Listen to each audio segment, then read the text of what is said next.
venit la bordul embarcațiunii turistice Delta Neajlovului. În cele ce urmează vom parcurge un traseu de vis la bordul acestui prototip original, creat în mod special la comanda Casei Comana de către inginerii români de la Galați, special pentru a naviga pe ape puțin adânci și pline cu vegetație. Traseele și numărul curselor efectuate de embarcațiunea Delta Neajlovului sunt autorizate de Consiliul Științific al Parcului Natural Comana. Vom părăsi în curând lacul Casa Comana și vom intra în frumoasa Delta Neajlovului, supranumită Perla Sălbatică a Munteniului.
Bine ați venit în Delta Neajlovului, o întindere nesfârșită de ape, mlaștini și canale, cu o suprafață de peste 1200 de hectare, care adăpostește numeroase specii de păsări și plante.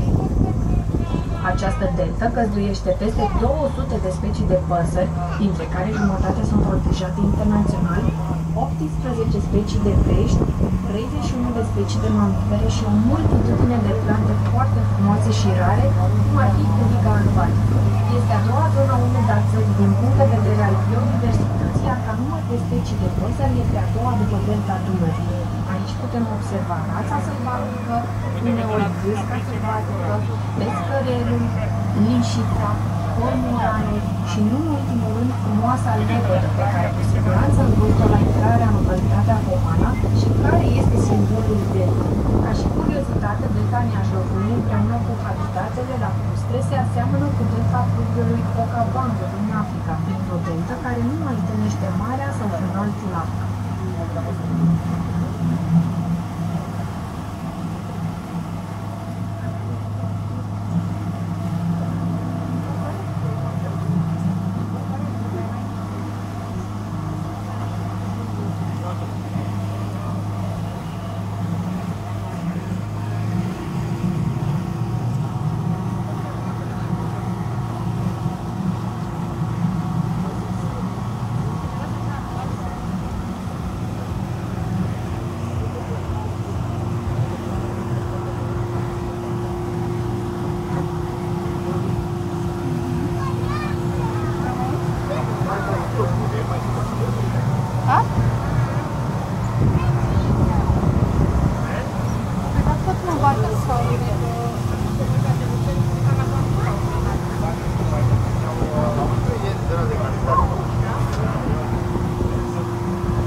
Mas